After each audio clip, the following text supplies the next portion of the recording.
get out there and be. But and let's get this started, man. This is what kind of like episode 2 of this Pistons Trends, just kind of getting together. Going to do some content, maybe 2 or 3 times out the week, maybe more if the Pistons actually are putting out. But can I talk like this, or do I have to go? You should be able to talk like that. Yeah, me and Terry are sharing a mic. Yeah, it's a day. Concerts. That's true. They do. That's true. They do. It's like I'm the guitarist, you're the lead singer. I got to get a little, I got to get my vocals in at some point. Yes, sir. Man, y'all see we over here with Jeff Iafrate, Mr. Everything, and the legend down there, Mr. Terry Foster. Hey, look. I do got a bone to pick real quick, just before we get into the Pistons of it all. This man really is a legend down here. He was nominated for the Michigan Sports Hall of Fame. Correct? That is correct. Did not make it, though. That's what I was going to get to. Y'all failed this man. Don't let that happen again when this opportunity comes up again. I'm dead serious. Disrespect. Don't let this happen again.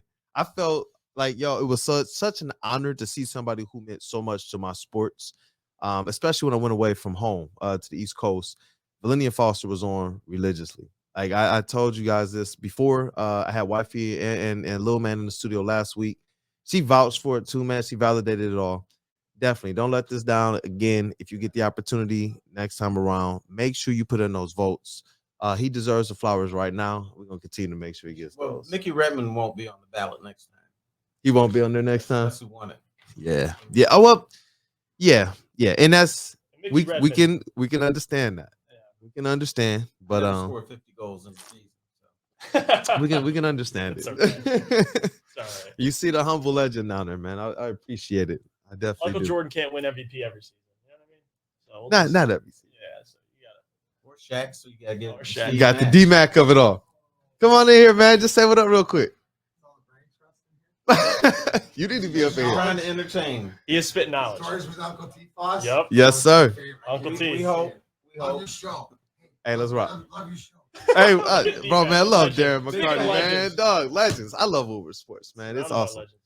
But Jeff, man, what do you want to talk about today? Well, the Pistons got the first road win yesterday, Uncle T. And one thing that stood out to me is they were without their top 5, or at least 3 of their top 5 players. No Sadiq. I think he went back to Detroit to get his ankle worked on. No Cade. No Isaiah Stewart. And they faced a Nuggets team that before the game, I didn't even think they'd have their starters. Like I was reading reports. I didn't think Murray or Jokic would be there. Everyone was there. They were on the road. And they played well. I think the biggest difference, though, and this is what I wanted to bring up, was the bench. The bench won them that game. I mean, the bench scored 53 points. Alec Burks had, 17. I believe Kevin Knox had about 17, around that number, which Kevin Knox has been playing better. I got to give him credit because I was a little hard on him early in the season. Didn't want to see him in the rotation. But he's been playing better, so I got to give credit. But the bench, to me, all Rico year, Hines, the conversation has been how bad the Pistons bench is. And it still isn't that great.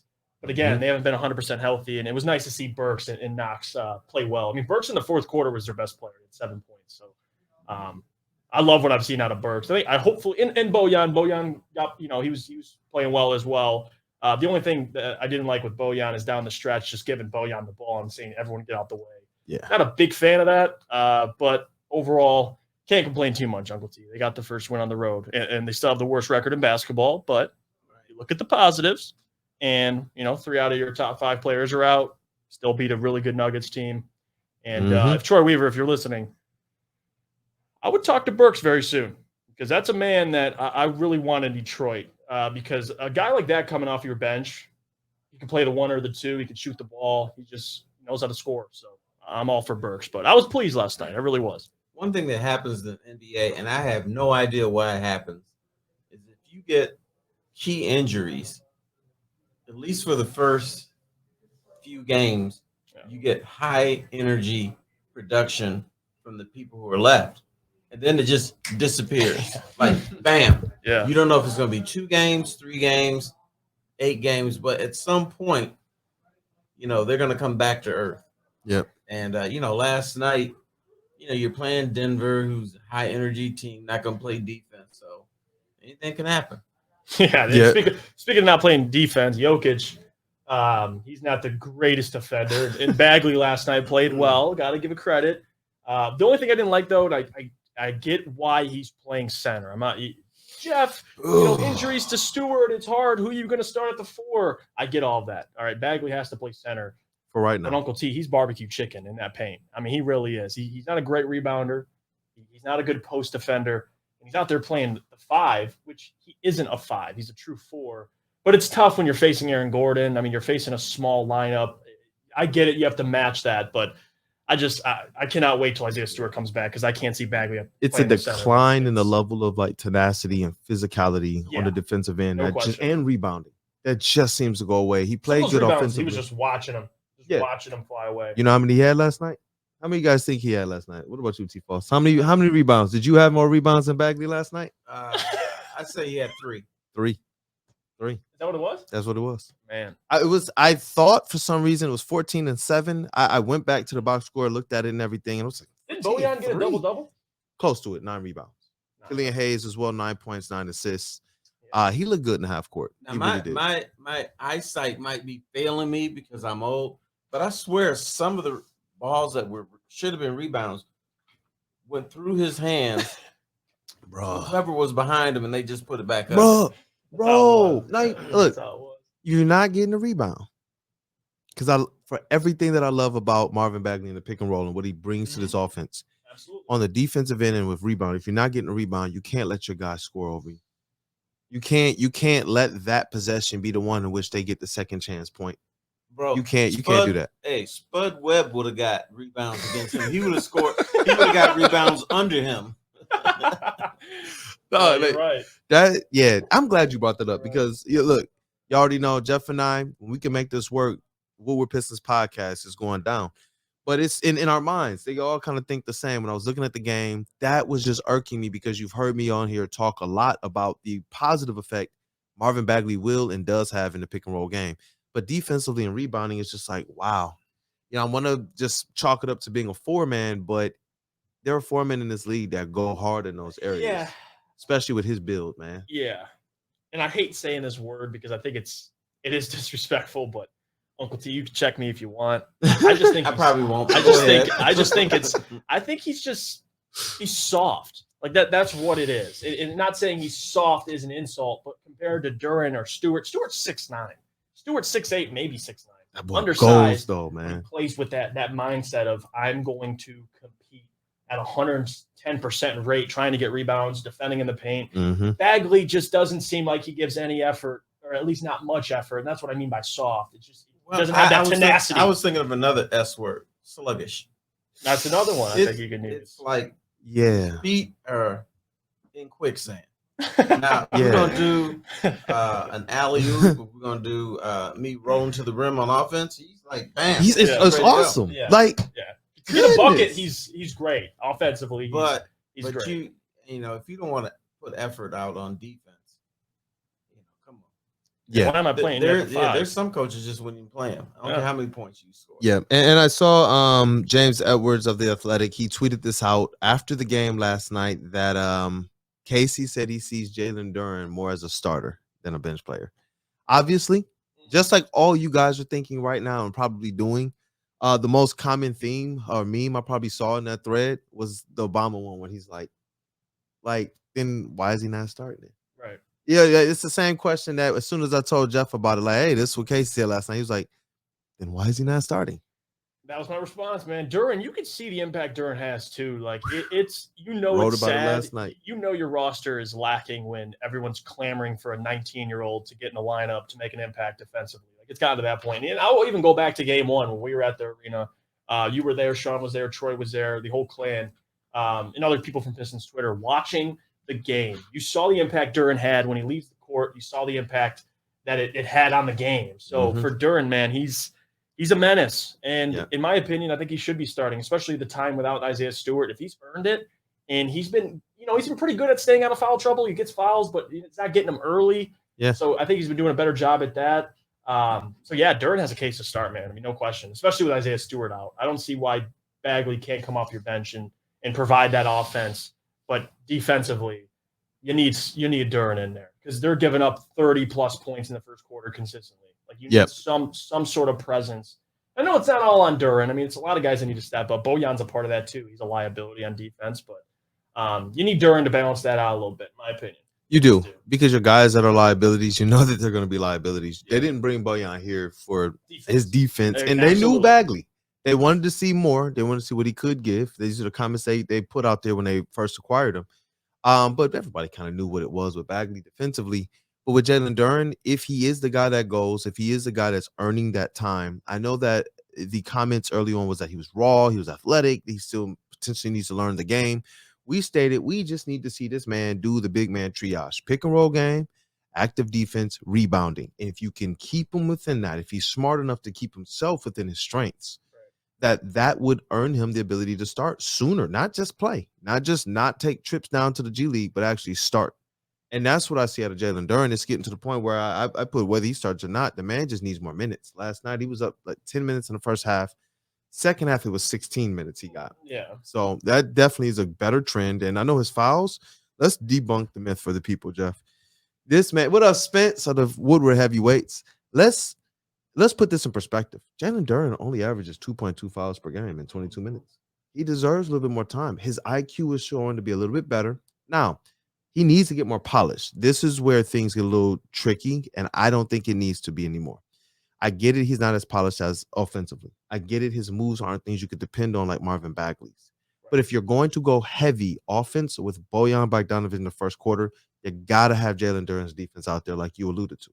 You just have Need to. an anchor, some sort, man. Now, I wanted to ask T. Foss about this one here because this is another thing that I think lends into what Jeff is saying about maybe this nature of soft or sluggishness versus how hard he's seeing guys like Isaiah Stewart and Jalen Duren going, even in between plays. Did you see the play last night, T, when Jalen Duren got kind of tangled up with Nikola Jokic underneath the basket? Jokic made the shot. Duren challenged really, really hard for it. And I saw Twitter lit up during that time too. Man. And his back arm, his left arm, just kind of mistakenly. I saw that. I think it mistakenly, right? Popped Jokic in the mouth. Yeah, or in the nose. That was a mistake, bro. He was barking at him, dog. Jokic was yelling at the refs, yelling at Duren. And bro, I said this on the podcast this morning. Usually when guys know what they did or when they know, oh man, I hit the wrong guy, you see them crack that smile. They still won't give no credence to the guy barking at them, but they'll kind of crack that smile and walk down the court like my bad type of thing. Duren made no face. Duren made no emotion. He went down the court and just played the next game as if the NBA's MVP was not sitting there yelling at him. I've seen previous teams when a LeBron is yelling really get diminutive. This team, without some of their best players, relied on rookies like Jaden Ivey. Didn't score well, still had 5 rebounds, 6 assists.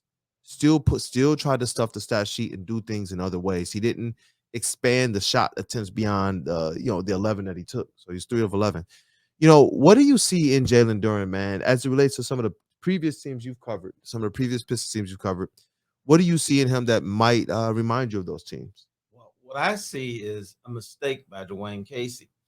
Dwane Casey, most coaches I've dealt with, if a guy is putting forth effort, you got to reward him. You got to reward Durham, not just with minutes, but I'm sure he wants to start. Yeah. You're both saying he deserves to start. And the fact that he's not tells me that Casey is still evaluating him. He doesn't believe his eyes yet because originally it was, okay, is he going to make the roster? And then we saw him in Summer League. Well, is he for real? And so Casey, in my mind, is still looking at him like, okay, I'm trying to figure this dude out. Yeah. Does he really deserve these minutes? And yeah, he does. Reward guys who work hard. And he's never going to be the defender that I think the Pistons need.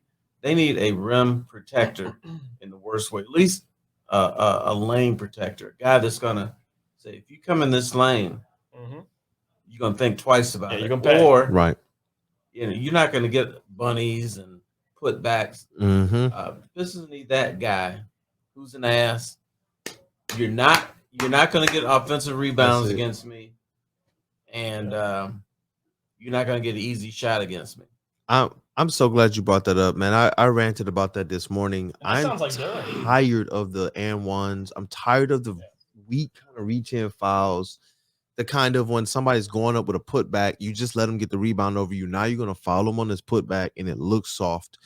Like that type of stuff gotta go. Like T Falls, correct me if I'm wrong. There was a time where this team just didn't allow it. Like they were coached, bro. You look, if there's an and one, they gotta literally earn that. Like put them on the ground. You're not trying to hurt nobody. We're not advocating for bad or dirty play, but there's a level of physicality that is supposed to attend this game. If you say that you playing with Detroit, no matter what your team is, we expect these guys to go out there and play with a level of physicality, a level of grit, a level of determination, heart, hustle, all the different keywords. But it looks very bad. It's glaring when you don't see them actually doing that. And I'm just saying, I'm saying I'll all tell you the a play that Pistons, really but some of annoyed these me. guys are. A They need to play step that really up. annoyed me was against the Boston Celtics. Jason Tatum was driving toward. He didn't have the ball yet, but he was moving toward the basket. Somebody passed him the ball outside the paint. And then my man goes through the paint. It's 3 Pistons in the paint, by the way. Yeah. He does a reverse layup, and they look at him like, damn, this dude can play. Like fans. But they weren't. But I'm not going to do anything about it. This play took so long to develop. You had 3 people in the paint. Like, they were like fans. Like, they had the best seat in the house. Yeah. Is it? And I think that's also, and that's the question I want to ask Uncle T too, because watching this team, you see, and I've talked to Neil about this, and Neil makes a great point too, is with young teams, offense comes first, right? Defense is something, it's more about being locked in, knowing where to be, like you said, effort. Yeah. What is a common theme? Because is this common for young teams like what the Pistons are dealing with now? I know they're terrible defensively, but has this been a common theme you've seen throughout your years just watching young teams? Is defense always comes last, or have you seen the opposite? It comes I'm glad you asked last, but at least see some effort early. Yeah, no, you're right. This team, I don't see defensive effort. I mean, like I said, man, they're spectators. Like, damn, these dudes can really play. But I'm not going to do anything to stop them. And you think that's probably related to more coaching? That's I think that. Dwane Casey, he either has to. I think he might be too grandfatherly, like too nice with these dudes. I think at some point he's got like, hey, a little bit of more of a figurehead. And I sense that. You need that guy in the locker room too. It's like, fellas, that's on their heads. What's happening here? Look at this ain't gonna work. I agree with that. It's so young. Who's gonna do that? That's probably the ebb and flow, because you know who I see getting after them? Bojan Bogdanovic got here and he was barking at Cade like within the first few games. I think guys that unsung heroes like Magruder and even maybe Corjo, not as much. I think Corey seems like more of a nice guy, quiet guy. There's got to be some of those veterans that step up. Nerlens Noel starts calling people out. Like that's just how it is. Yeah, I was told the guy that needs to do it is Isaiah Stewart. He's a little bit crazy, and that could be a good one. Yeah, I like that one. Barking at you like, okay, all right, cool. You might knock the hell out of you. You saw LeBron. Oh yeah, kill LeBron. You saw Blake. He made LeBron hot. No. LeBron, forget Blake. If you mess with LeBron, you are. I mean, you may be out the league. He wanted all that smoke. You know what? That's a good one there. That's a good one. When we're talking about things that these guys can do to improve individually and as a team, Isaiah Stewart becoming more vocal. I don't care about if you are the Cade of the team, the Ivy of the team, the future, the this, the that. If you know you can be that voice and you can back it up with your level of physicality. Draymond Green for the Warriors. Man, that's a good one. The skill set of Al Horford with that leadership quality of Draymond, when you speak, people are going to listen to you because they understand what you're bringing to the table. And it's interesting. I talked about this earlier as well. Isaiah Stewart, it was interesting when the battery of big men that Casey was trying to fumble between or manage with Bagley injured was Isaiah Stewart and Duren. They looked more physical in the paint. Since Stewart has gotten hurt, it's only seemed like they've been really active in the paint like that when Duren is in the game. Now it's just one big. Yep. And I agree, T-False, with the aspect of what Casey is doing right now. I'm glad that he made mention of the differences between the team that he's coaching this year and the previous ones. I may mention in the previous article, I don't know if he necessarily, not that he doesn't know how to coach, but does he know this situation? Is he still learning? We look at some of these players and wonder if they're still learning, what are they going through? does he know exactly what to do in a restoration, as they call it, of a situation? Because he was brought here to win I now. will tell you another Piston coach who did not trust young guys. Yeah. Chuck Daly. Mm. Man, you had to show out for Chuck to play you. And even if you had like a nice game, he bench you the next game because he didn't trust it. He didn't trust young guys, and maybe that's where Casey is now. I feel Your old guys closed the game last night. I mean, it was Burks, Corey Joseph. you did leave Jalen Duren out there. Yeah, Duren, but like at the guard position, they had a lot. Yeah. They had Kojo and Alec Burks. So You're right. Bojan. So to your point, veterans. He went with solid play and defense. Yeah. Solid, composed play on the offensive side and defense. That's what he went I with. didn't hate that decision, by the way, to play those bets. I mean, you had to close. Those guys are your best lineup. You had to win Get that them out game. there, You had to win that game. 2016, since you've won in Denver, bro. Talk about the curse of Chauncey Billups. yeah. Goodness no, you're not gracious. And then when they won that game, it broke like some long streak or curse or something. You know, man, oh man, oh man. I don't know what they did to really, really upset those basketball gods, but please never, ever, ever trade a Chauncey Billups away again like that and do nothing with the cap space. And I think people that freak out about Dwane too, and I always compare, and I talked to Adam about this yesterday. The biggest comparison I can bring up is the Red Wings and what they did with Blashill, because I remember everyone here, all the fans on the chat, on all the shows, fire Blashill, fire Blashill, fire Blashill. And why isn't Eiserman firing Blashill right now? It's middle of the season. And then you wait till the draft and Blashill's fired. And everyone's happy. Everyone rejoices.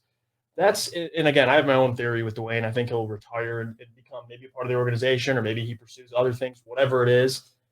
I think this is probably his last season. And I'm just going out on a limb here. I would be shocked if Dwane was here next season. Just given where this team is, if you feel like next year they need to take that next step, you go get a former player. And my fantasy dream is Chauncey Billups, but it's not happening. He's with Portland. I still got my eye on Stackhouse. Stackhouse would be a great one too. Like there's options out there. So for everybody freaking out about Dwane, just be patient, relax. You know, although at times he does frustrate me, like down the stretch, playing Bagley over Duren against the Kings, pretty much lost in that game. But I think people just need to understand he learned from it, though. He's not sure. He did learn from it, to your point. But overall, it's just saying, well, based on this result, fire him. It's like, why would you want to bring in a new coach 20 games into the season for a team that's so young and still has a lot of work to do? And he's proven to get results. He's proving to get results out of these young players. If they're in the restoration kind of rebuild foundational standpoint, Coach Casey might be the right guy for that. Yeah. Moving forward, though, is where it gets interesting. If this team has a couple more years of development, that's where I say maybe get a guy who can resonate on that, wherever they're at now. And I think a guy like Stackhouse, who is more connected with college players, younger players, newer offensive schemes and defensive schemes and such, might resonate more with a young team in the next step of their development. But if the team is moving into a position where say Alec Burks gets extended, you got Bojan here, you have Bagley here, those guys are all on 2-year deals, you get another 1 or 2 major pieces. Now this team is actually ready to compete. That's the coach that Casey is. He was brought in to win now. His coach of the year and his longevity in this league has come from his ability to win and what he did with the Raptors. Is he the guy, or do you believe for this team to take that next step? And I ask you this too, T. Is it somebody else? Not that I believe he should be fired. I believe with your theory, I think that I see him one day getting a good front office position and continuing on in the role that he manages with this team. I think he's incredibly intelligent. I think there's a lot of things Dwane can still bring, but from a coaching perspective, I like to compare him to a Mark Jackson. Somebody that, not saying obviously Dwane Casey much more accomplished with Toronto. If it wasn't for LeBron, he probably could have made a finals, to be honest with you. Yeah. But the Pistons have to eventually get their Steve Kerr. They have to get their Taylor Jenkins for the Grizzlies. You have to get your coach that you want to ride with and you believe is the coach that's going to be there when you win a championship. Sean Payton always says this in the NFL, and I love this when you look at your roster, and that's across all sports, NBA, NFL, NHL. Look at your roster. It's kind of early for the Pistons, but when you get more guys, you look at it and say, who will be here when we're winning championships? Who will be here? And that also goes from a head coaching position. Will Dwane be here when we win a championship? That's what you have to ask yourself, because this developmental period is great. That's going to end at some point. Now we're going to have to start winning some games. games. And if you think Dwane can be that guy to take you to the promised land, then that's what Troy believes. Fine. Personally, there's kind of like what the Celtics did, right? Jalen Brown and Jason Tatum, those guys can't win together. And then you get a Doka and you're in the finals the first year. Like, get a good coach in place. And I think there's a time and a place. Do you see this? I'll tell you what, if you bring in Stackhouse, and let me see if you young fellas can handle this. Yes, sir. First person he's going to work on is Cade Cunningham. And he's going to work on him saying, Cade, you a dog. Nobody can stop you. You need to take games over more than you do now. That was what Stackhouse would do, because Stackhouse, oh goodness gracious, you preaching right his now. whole thing, he didn't think anybody could stop him. They could, but he was a bucket though, mindset. because of that mindset. Certain players, and I would talk to him before game. And those certain players he knew couldn't stop him. He said, "I'm lighting your boy up tonight." I said, who's my boy? I mean, it'd be somebody. I'm like, okay, whatever. And when he said that, he had like 18 points in the first half. I'm like, okay. But he has that mentality, and he loves point guards because he didn't play point guard, but you want the rock in your hands. He had the rock in his hand, and that's who he's going to work on. Now, what's subsequently, everybody loves Cade. Cade's not going to be as nice if Stackhouse is the coach, because he's going to be in that mindset. I kind of want to see that. Arena, I'm gonna fuck somebody up tonight. I want to see it. I want that for Cade, because I feel like he's we've talked about it, bro. And I love this about Cade too, is he has this composure. He's just always mellow. I mean, you see a little emotion. Methodical. Methodical is the right way to say it. But to your point, Uncle T, if you see Jerry Stackhouse calling him out, wanting to bring that dog out of him, because I've seen Ivy in his rookie year show that, flexing, yelling, showing emotion. I think Jerry Stackhouse would be a great. It's third quarter Cade head coach, man. He interviewed for the Toronto job, and they took Nick Nurse over him after Dwane was fired. So it's kind of all this kind of ties together. I still think Jerry would have been great in Toronto. I think Jerry's a great head coach, but we'll see. It was great to see the organization make a reconnection with him when they introduced the Teal, to have him be able to be the one to unveil it. I was like, that was pretty cool. I know he's been here in these studios. Don't be shocked if he's a Piston coach. Yeah, I hope so. Yeah, I that's the one that I lean towards. I really do. I can see this being a situation like the Celtics. You know how they moved their head coach, obviously deservingly, into a front office position. I do believe Casey is right for this organization. I just think it's a situation where, as coach, like you're stating, like you stated as well, T, to get to the next level, it may need some newer philosophies. Yeah, I mean, the league moves fast, man, and he's the second oldest coach. I mean, behind Pop, so it has nothing to do with Dwane as a human. We love Dwane. I met him once. He's a great guy. He's a great teacher. He's just a good human being. But you have to separate that, and you know this best, Terry, between a good human being and what's happening actually on the court in basketball games. And if we're talking long term, I don't see Dwane being here realistically. Like he's the second oldest coach. I think his time's running out. So he might be reaching that consultant mode. Yeah, right. Scotty Bowman, the greatest coach in NHL, right, is not coaching. He's a consultant, right. And so, that's a good point.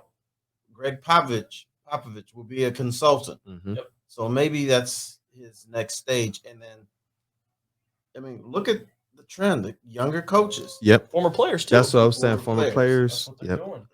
Going the route of of college, getting their feet wet there. I love it, and I like the fact that Stackhouse looks like a coach. His players respond to him like he's a coach, not like he's a former player. He looks the part, and I think that that's very important, especially when you're talking about a guy stepping up into the NBA to coach NBA players. Yeah, in Vanderbilt, I was listening to Stackhouse talk about this too. The reason why Vanderbilt called him, because he went on all the smoke with Matt Barnes and Steven Jackson, which is great. Go check out the episode with Jerry Stackhouse, because he went into a lot of things. And they asked him about Vanderbilt and what made him decide to go there. Vanderbilt reached out to him because they wanted him to be really at the forefront of player development. They believe that anyone who comes to Vanderbilt, Jerry can take their game to a whole nother level. And again, if that's one of his expertise, player development. If Jerry Stackhouse, that's his expertise, player development. He's bringing new ideas, fresh ideas. The guys have a new voice. Like it's one thing to hear Dwane Dwane's a great human being, but you listen to Dwane every year, and eventually you're just like, we need something new, man. And Jerry could be that. Are you tired of the?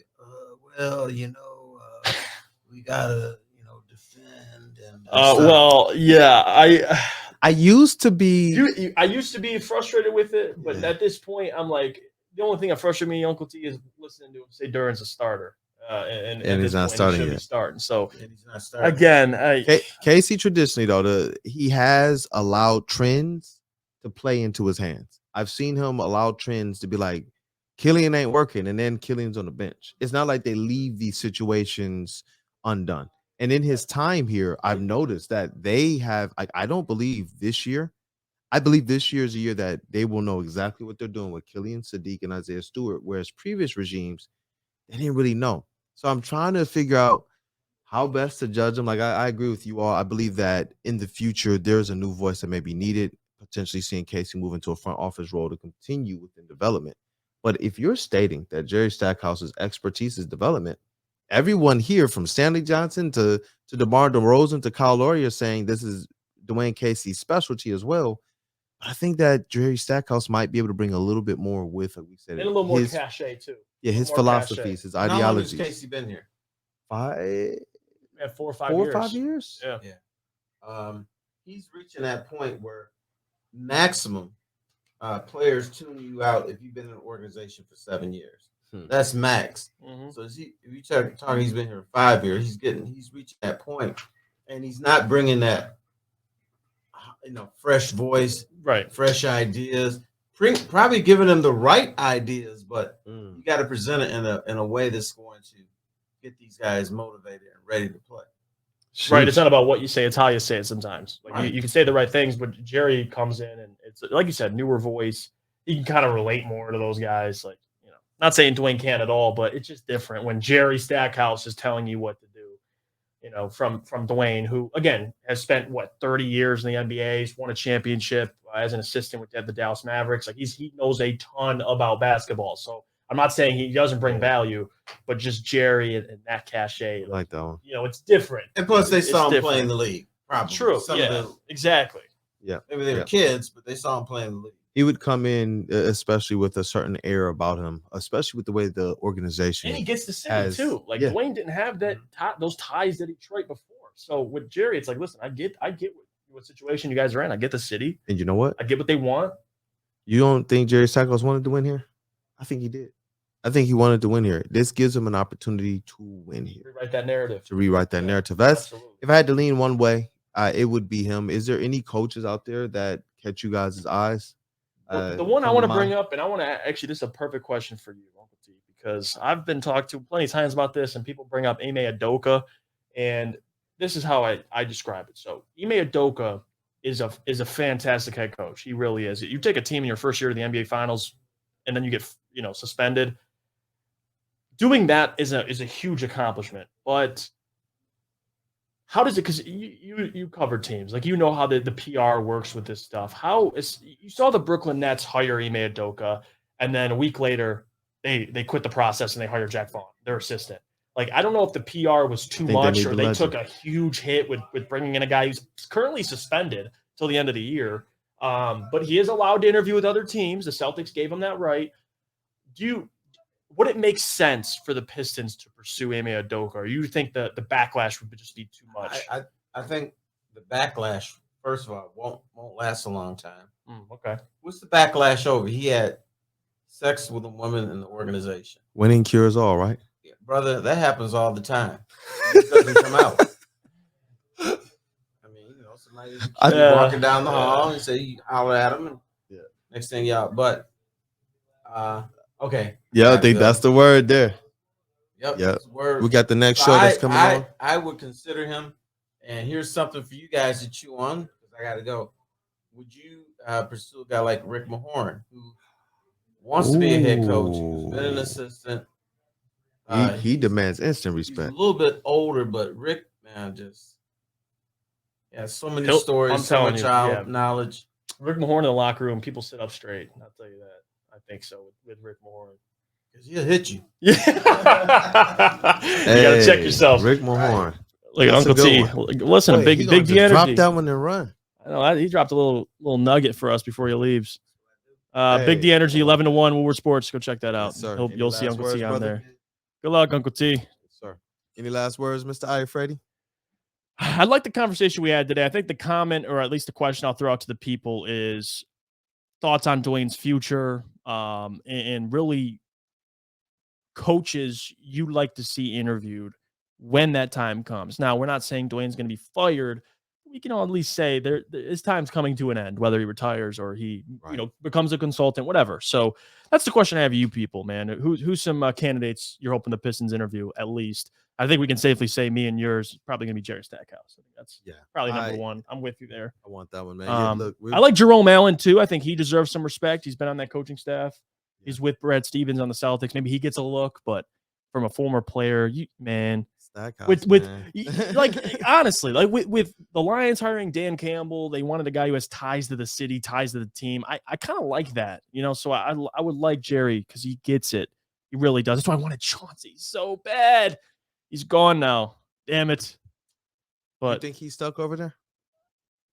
This is my fear. The Pistons will find their head coach, and then stuff will go wrong in Portland, and Chauncey will be fired, and we already have a head coach, and you're kind of in this predicament of, damn it, I want Chauncey, but maybe Jerry Stackhouse is an excellent coach, so I don't want to speak too far. I mean, it's too much in the future. Jerry Stackhouse is what comes before the Chauncey Billups era.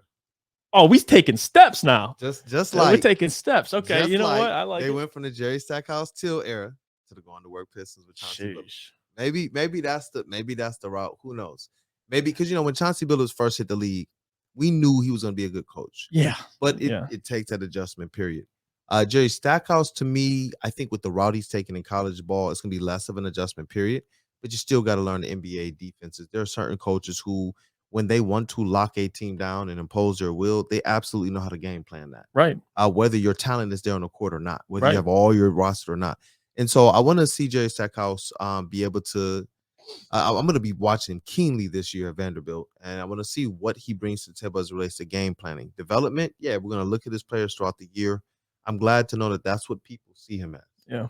But I'm excited to see whatever this Pistons team decides moving forward. Obviously, Casey can't be there forever. Yeah. And that's what we're saying. Stackhouse is the guy, man. But definitely, as Jeff asks, let us know who you guys are feeling, man. Any coaches out there, as well as lineups. What starting lineup? I wanted to ask you, when everybody is healthy, what starting lineup do you believe they should run? I'll do Cade, Ivy. It sucks because you want Sadiq and Bojan to fit, but it's just you might have to lean. To me, it's either you start Livers and Bojan, or you start Bay and Livers, and you have Bojan off the bench. But Bojan's been so productive. I'll say maybe I like Bay off the bench. I don't mind that. I think it gives him a lot more freedom. And Killian plays with more better players, and it gives him more freedom because when he's playing next to Bojan, it takes his opportunities away, and I don't think Sadiq can really hit his full potential. No chance to get any rhythm. Exactly. So I'm going to go out on a limb here. I'll say Cade, Ivy, Livers, Bojan, and Duren. I like that one. Yeah. I went a little bit bigger with the lineup. And this depends on if Isaiah Stewart can be stretched too. So I went Cade, Ivy. I'm still mulling between Bam and Bojan. Obviously, I know that Bojan is instant offense, but that's why I believe, you can bring him off the bench. If he was off the bench, man, he'd be just buckets. Boom, boom, boom, boom, boom, and let Bay see what you're getting from Bay. And if he just doesn't have it, then I'm in the lineup. But Cade, Ivy, for right now, sheesh. It's tough. I'm going to say Bogey, but then I'm going to go Stu and Duren in the paint. Oh, you want 4 and 5? Okay.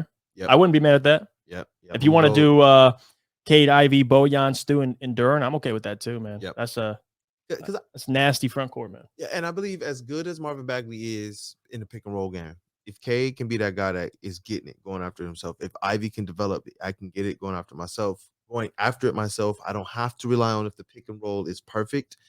Then I would rather see Bagley with that second unit, being able to open up things better for Killian Hayes, playing a point guard of that second unit, for Sadiq Bey and things of that nature. Imagine your bench too. Opens up. Your bench, Bagley, Killian, Sadiq Bey, or with Burks, Knox. I mean, the future's bright with the Pistons, man. No question. Yep. No question. Yep. They just it's navigating those deep waters, those troubled waters now, man. It's like, sink or swim. Yeah. That's what it is.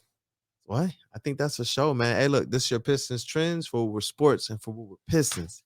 Jeff Iafrate, Mr. Everything, the legendary Foster. Uncle T. I'm Detroit Kool-Aid. Till next time, you all.